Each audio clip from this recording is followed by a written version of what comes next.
Hi, Susan. Hi, Nasser. Nice to see you across the ocean.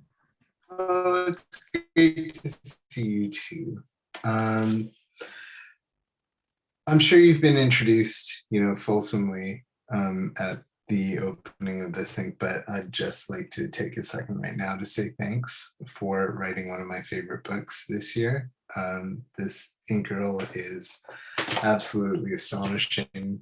Um, there's joy on every page. It's a great thing, and I'm really lucky to have gotten a copy so quickly from Canada. And yeah, I'd love to talk to you about it for a few minutes. Yeah, well, then can I just take a moment then? You've also been introduced fulsomely, but I want to thank you because you enabled the book. You were the first person I showed, and you were enthusiastic and gave so many beautiful edits. It's just absolutely wouldn't be Earl without you. So thank you. That's great. Wow, my back's sore from all the slapping we're doing here, Susan. um, but the conceptualist in me can't get away from like the lovely 10 by 10 structure in this text. And I have 10 questions for you today. So how about we get started? All right. All right. The first question is about love. Susan, can you please talk for a moment about other erasure poets that you love? And I think we have a slide of the first page that I'm thinking of here. Tell me if you wouldn't mind. There's the title.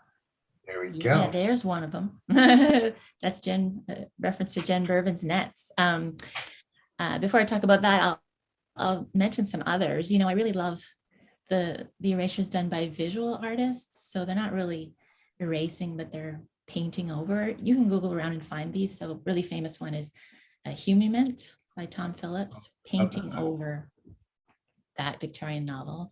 A human document, and then Doris Cross back in the 60s doing the one about the dictionary columns. It's called Dictionary Columns. Again, painting and drawing over. Those are just gorgeous, and you can find them online. A book that's really important to me that I often teach is Jordan Abel's The Place of Scraps. It's really incredible. So there, Abel erases the source text that is Marius Barbeau's, who's a white ethnographer, his study of Abel's own ancestral territory, Niska culture. So in that case, the relationship between the poet and the source text is one of decolonization. That's a really incredible book. And then a lot of erasure poets work with famous, like canonical texts. That's really fun because you know the text that they're working with. So ones that people know that you can also see, slides of online are Radios, which is Ronald Johnson's erasure of Paradise Lost. And The MS of My Kin is the poems of Emily Dickinson. That's more recent, that's Janet Holmes. Lots of people have worked with Shakespeare's sonnets. So here's one of them. This is a poem that's sort of an homage to Jen Bervin's Nets. And I was playing on the saying of upsetting the nest. So nets upsets song nests. And I was also thinking about her poems as nesting. So song is sound in French. And so her sounds are nested within Shakespeare's sounds. So that's what I was doing there. And, I think it was your idea, Nasser, to have some homages in this book. So thank you. I have this one. And then the next, I think we have another slide for another. Yeah, so Gregory Betts wrote The Others Raised in Me, which is another erasure book that takes a Shakespeare sonnet as its source. So it's sonnet 150, and he writes 150 erasures. So I'm really indebted to Greg Betts because the sort of maximalism of that was really appealing to me, like the persistence of it. absolutely. Yeah, so maybe probably it was one of the reasons I did what I did, which was 100 erasures of the Pink Pearl ad copy. I don't know if Greg will be there Wednesday night. This is pre-recorded, so if he is there, hi Greg, you're in the book. And if he's not, nobody tell him. It'll be good. Surprise. Thank you. That's fantastic. And yeah, you've named a lot of my favorite erasure poets. Yeah. Yeah, you've definitely joined the canon of, if we can talk about such a thing. I know. The next question will be about the world. In this section of the book, and I think we should have a slide to the effect, you sound the SOS. You ask for help. A lot of it does sort of hover around the current climate crisis. And lots of sort of natural images are running through this section and others in the book. So it just seems like a good time to ask you about your relationship to eco-poetry as a genre. Mm-hmm. I think so there's 10 sections. I think the nature section is actually where my heart lies, if my heart lies somewhere in the book. Eco-poetry, I really am interested in the writers who try to not write about nature, but with it somehow, or listen to it, manage to find ways to do that. So I'm thinking of Decomp, Jordan Scott and Stephen Collis, where they took Darwin's On the Origin of Species and placed copies of it throughout BC in different ecosystems for a year and let wind and rain and little organisms chew away at it and see what words were left. So nature was performing the erasure there. It's a really beautiful example. So that's something I think about whenever I'm wanting to write, about nature. So I think we could go to a slide from that section. It has the word Shisper in it, the SOS from the world. Yeah, that one. Okay. This is one of my favorite ones, actually, because it's got a non-word in it, Shisper. So the process of writing these was me staring at, I just printed off 1 million copies of this ad copy, and then I stared at it, and Shisper kept popping out at me, and I stopped myself because it's not a word. And then finally I gave in. I live at Point Pelee, which is a marsh, and the reeds are very tall. And in the fall, especially when you walk through them, they don't whisper, they shisper. That is the sound that they make. And then I wanted to kind of comment on the relationship between humans and the natural world. So we've got the humans rant, prayed, ring, they rant and they prayed and they wring their hands. And we imagine that, erroneously imagine that the natural world is there for us, and for our comfort, for example. So we might imagine that it's saying, yes, yes, and of course it does comfort us. But I like that you can also read it as yes, yes, right? When are we going to listen to it? See, that's very interesting. Yeah, certainly my first instinct was to read the natural world as tonic to the rant, to the prey, to the ring. But yeah, I see that makes a lot more sense as well.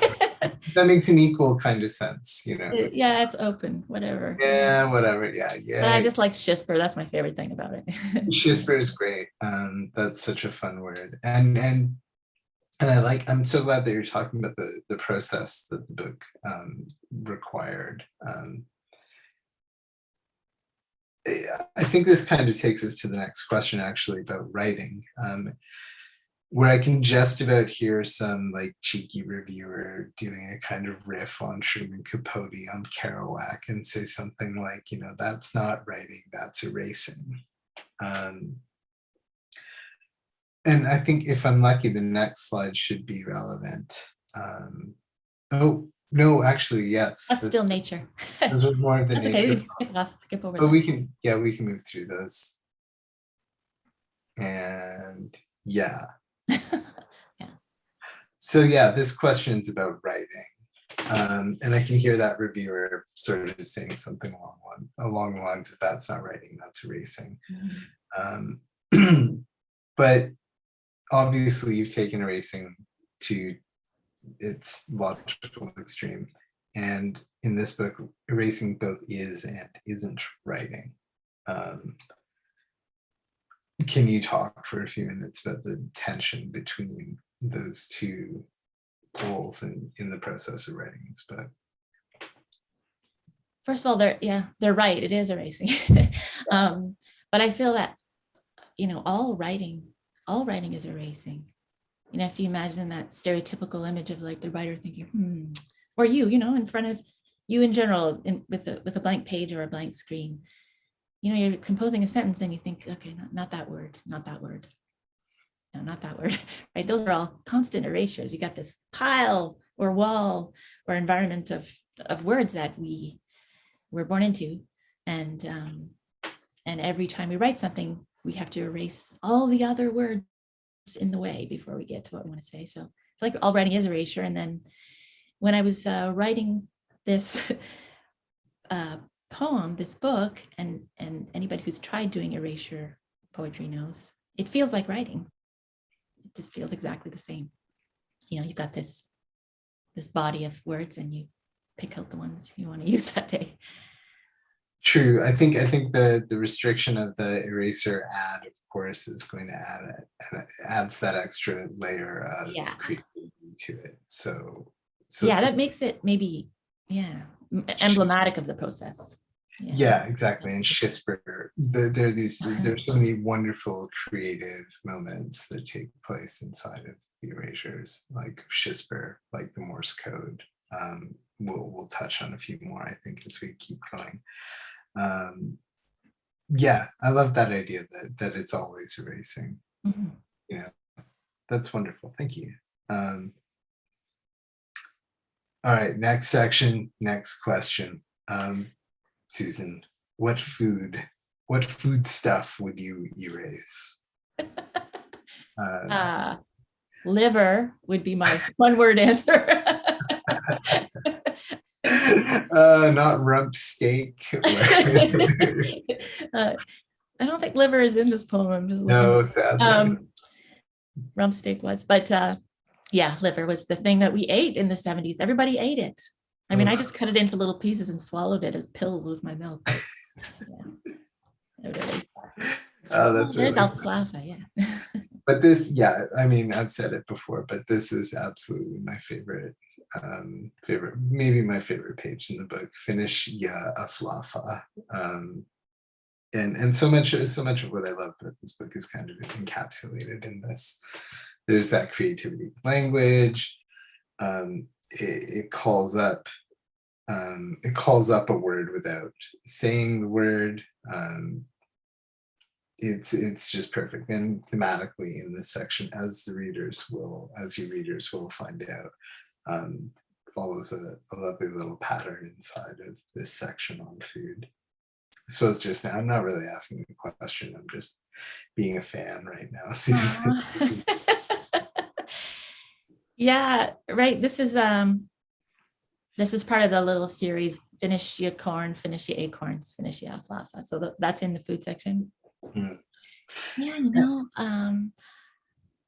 This is an example of maybe defamiliarization, which I always on about with my students, and thank you, Fredwa, for introducing me to that idea, from Victor Shklovsky's 1917 essay, Artist Technique, where he talks about defamiliarizing or making the familiar unfamiliar as being the goal of the artist. So how to make something new. So in this case, it's alfalfa. And this is an interesting moment, I think, because it's the error that makes us see it. That's why we see it anew. It's become unfamiliar for a second. And then I hope that means that for a second, you think about how beautiful that word alfalfa is. Maybe you haven't thought about that since the first time you heard it. You probably thought that the first time you heard it when you were 7 or whatever, but we forget, we lose our rapport with language. something like an error, which is one of the thematics of the book, can stop you and make you take a moment and hear the beauty in that word, and maybe also the thing. Might be able to think about the thing, alfalfa. That's fantastic. Wow. These are blending so nicely together, because the next sort of topic I wanted to address with you was about art and the ways in which, what I love most about your body of work is your ability to squeeze language just that little bit more. I think I've heard you use the word torque, to torque a word a bit and to just find a little extra inside of language. And this, along with much of the book, is another example of this really fun and joyful way of languaging things. I can point at layman's terms in Throaty Whites, or the Aflafa poem here. And I think Ink Earl has a lot to say about finding the art in the everyday. But I'd love to hear you talk a little bit more about that effort, perhaps. I have this image of you scanning this text over and over again. And if you've got any sort of ways of thinking about how reading and writing are kind of imbricated processes,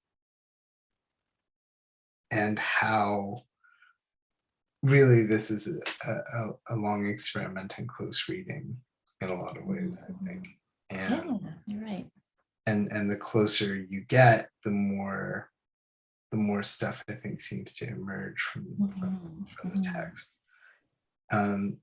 So yeah, have your close reading strategies changed after writing this book? Yeah, you start to see so much.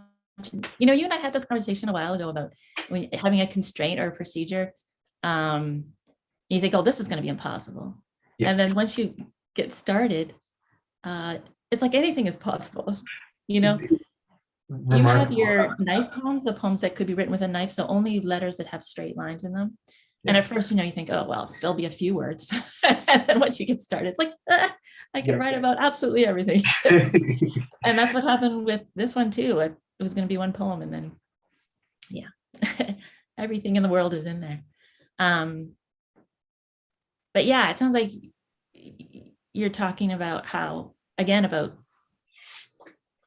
you make language fresh through this close attention, right?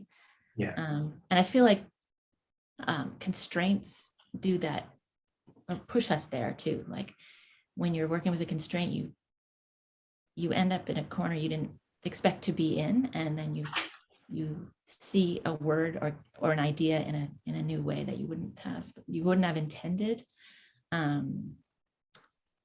Changing in context is also a way to get sort of unfamiliar and familiar. Again, I'm thinking of your work. Like I have a new relationship with airport codes. Like I close read airport codes in a way that I never did before because of Nasser's book Skywriting, where he writes many, many poems using airport codes only, those 3-letter words. I think we're looking at slides of from art. Yeah. There was one of the pear, if you go back to the pear. So there's an example of context. So yeah, this is in the art section, maneuver a pear into a corner and sign it, right? So there I'm thinking about the ready-mades, Marcel Duchamp, and like so much that came after that. But the idea that seeing something in a different context is gonna change your reading of it, make you look at it more closely. Right. And then the next slide was Our Mud is Elsa, because so I have this series of that kind of conceptual or ready-made art pieces. And then I want to say Our Mud is Elsa as a nod to Elsa von Freytag-Lorenhoven, who art historians have recently realized is the actual maker of the fountain, which is that urinal submitted to an art show. Everyone believes by Marcel Duchamp, but it was his friend Elsa who signed it Our Mud. And that's a very, very famous piece, considered the most influential piece of art in the 20th century. Yeah, easily. It's certainly for conceptualists, right? Like for us, it all comes from that attention to the real, and defamiliarizing it and turning it a bit on its side and finding the sculptural possibilities in a urinal, or Right. the poetic possibilities in an eraser ad or an airport code. Yeah, I think we're all kind of working from the same text in a way. That's great. And then concrete, yeah, so that's sort of the concrete attention to. I know we already talked about nature, but I think we might have the slide of the forest. Oh yeah, that's coming. It's coming. I think. Well, let's see what's next after. Well, really, what I wanted to talk about next, again, conceptually, in line with the book, is this idea about family that comes after the art section. And yeah, I think the next slide here would be appropriate. And really actually kind of connects to that, to Duchamp and Elsa von Freytag as well. In the kind of speed with which we move in this section from a fairly standard, you can't use the word like standardized around you anymore, because there it is, line 5. But in family, Pearl and Ed and Desi are at the party, and then if we go to the next slide, this is just a couple of pages later. There's Sita and Tom and Irma and Earl and the Nerf ring, and it's the Nerf and Ringo. Oh, that's fantastic. And Ramses and Isis and Harpo and Lala, which I assume is one of the Teletubbies, right? Like within a few pages, this family reunion has kind of exploded into this amazing, surreal kind of banquet of personalities, and fictional and real and cosmic and televisual, and it's such a funny sort of concept of family, and I just wondered if this, like the strictly conceptualist kind of version of that section might just force you into maybe only naming people that you're related to or that you call family, but you chose to sort of blow that concept out so much bigger. So is this one of those moments where kind of brute conceptualism or restriction-based writing has to give way to something more lyrical or effective, affective? I feel like conceptual writing is often at its best when the lyrical emerges, when the affective emerges. Like I always find those really beautiful moments. And Harry Matthews, that American Olympian, said about constrained writing. So this is a constraint as well. I'll just use this ad copy, that being unable to say what you normally would, you say what you normally wouldn't. And and so in that case, it's like, look, well, all these names were here, so let's say what we might normally not, right? Maybe it's erroneous to put all these names in the same family, but look, here they are, we're going to do it. And then I move on in that section to talking about queer family, and it's the same thing, and that's a running theme in the book. Yeah, that would be like, I think. Yeah, what's erroneous, what's left outside, what's considered erroneous historically. Sorry, here it is. It was here in the Ink Earl ad, so, or in this Pink Pearl ad. Yeah, that would, I think the sister poem shows up on the next page. There we go. Right, so that's the last poem of that section. Yeah. One sis for every lass. Yeah, it's kind of insisting on what would have been erased. Yeah. And the positioning of some of these poems is really important as well. I love the grayscaling through the sections as it moves to whiteness, or blankness, I guess would be a better way. But readers out there, you'll discover this in your own copies. It's a lovely little move inside the book, I think. Next section, though. music, of course, shows up in the book. And again, the restriction shows up, and lots of fantastic sort of workarounds and discoveries are made in that section. But if you were to make a mixtape or a Spotify playlist for your readers to put on while they read this book, what would it be? And you only get 10 songs. Okay, I'm really happy to get a chance to show this. So this time I'm going to try to share a screen. Okay, so we got it up. We got the YouTube video up. I just wanted to show this. I'm so glad I get a chance. So Matthew Becker is a composer who set up this evening. It was last January.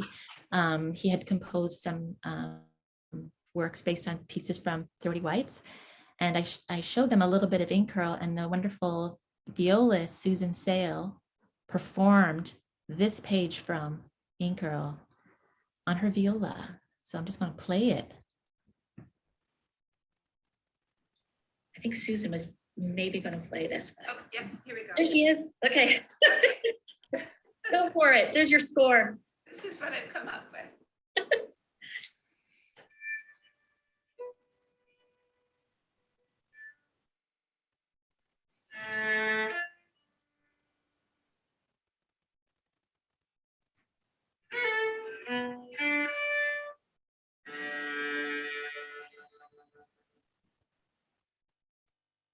Wow. You see how music wins? Okay. Yeah. So I'm going to stop share. I know how to do that. There we go. So I would include that. Although now, since that day, I found more solfege syllables in. So there are more of those now. Susan's going to have to record that. Oh, wow. Then I would put maybe the three songs that are in there in Ink Earl that I found. So there was Paul Simon, Late in the Evening, and Pink, Raise Your Glass, and then the first cello suite, Yo-Yo Ma playing. Okay. What else? 4?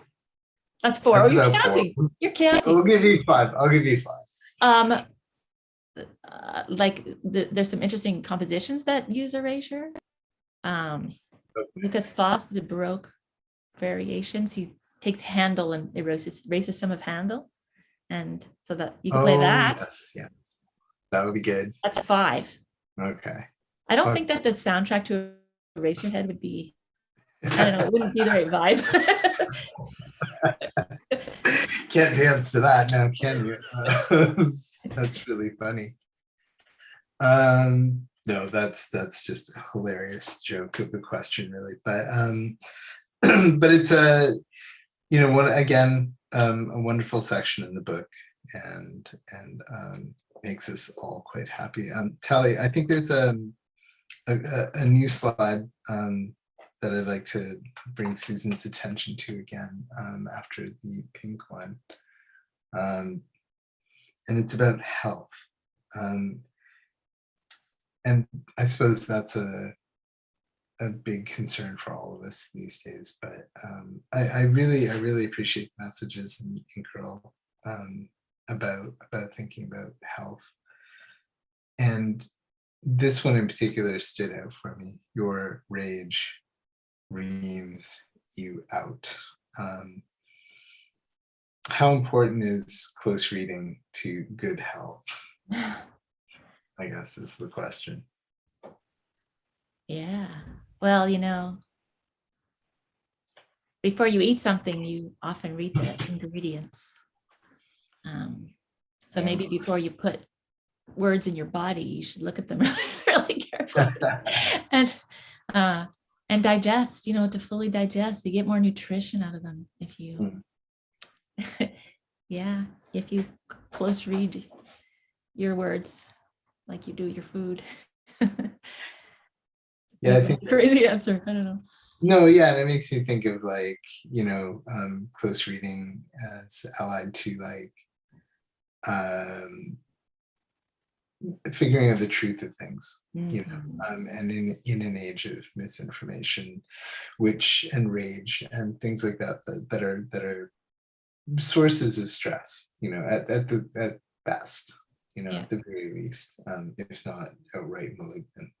You know, I think the overall lesson of this book is as a track of close reading and creativity is really quite healthy and wonderful. You know, that kind of hovers about much of this book for me.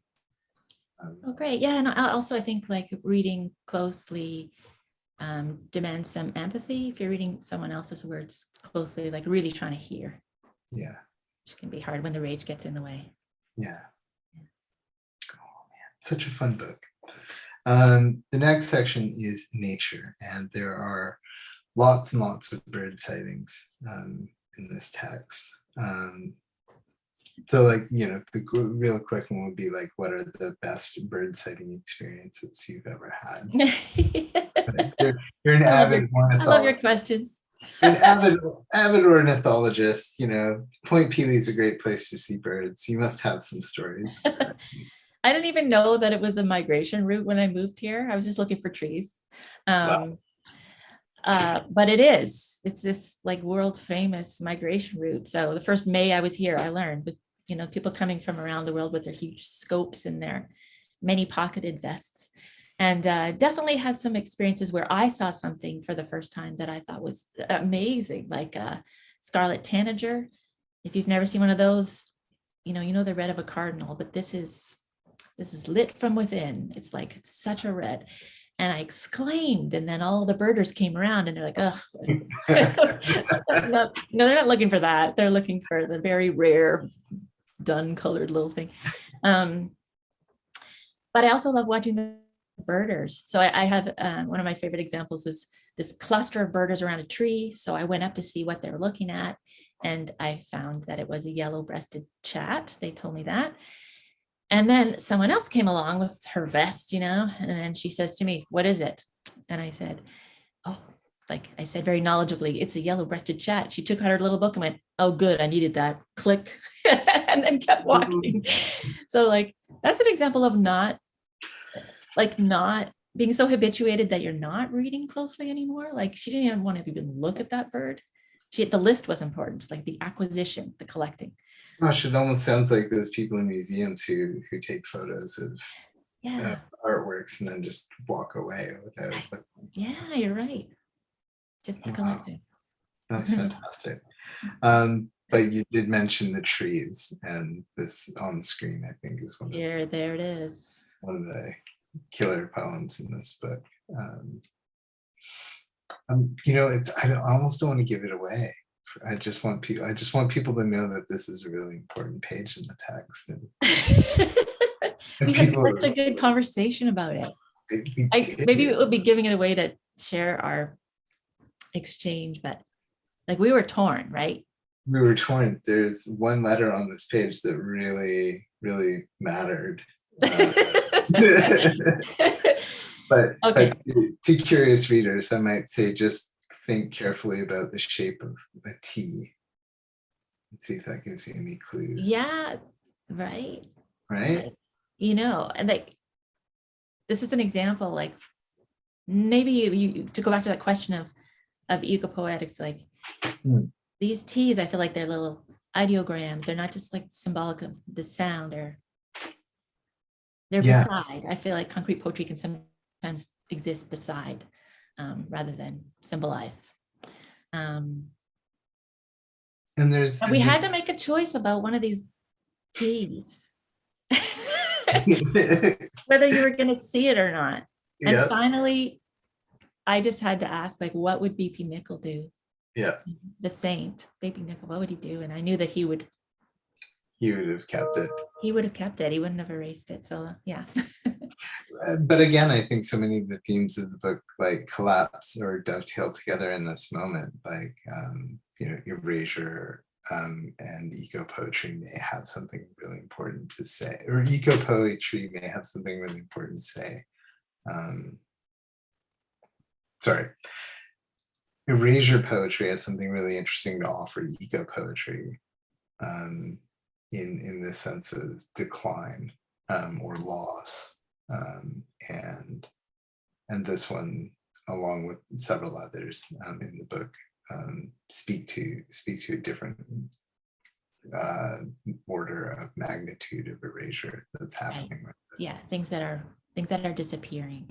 Yeah. And then there's a poem about plastic where there's just too many letters. Like plastic stick tick is forever. It's something like that. You know, you can't sort of get rid of that stuff. So yeah, again, just it's such a rich vein inside of this book, and I suppose we go back to that earlier point you were making about how the constraint isn't constraining at all after a while. Yeah. You know? But on the next slide, you'll see how huge and wild and wildly all-encompassing this book can become. Because I is everyone, and that's from a section called Thinkers. And really, this ought to have been the first question that comes at the end. Seriously, Susan, how did you come up with this idea for Ink, Earl? There's a number of people I could blame. You would be one of them.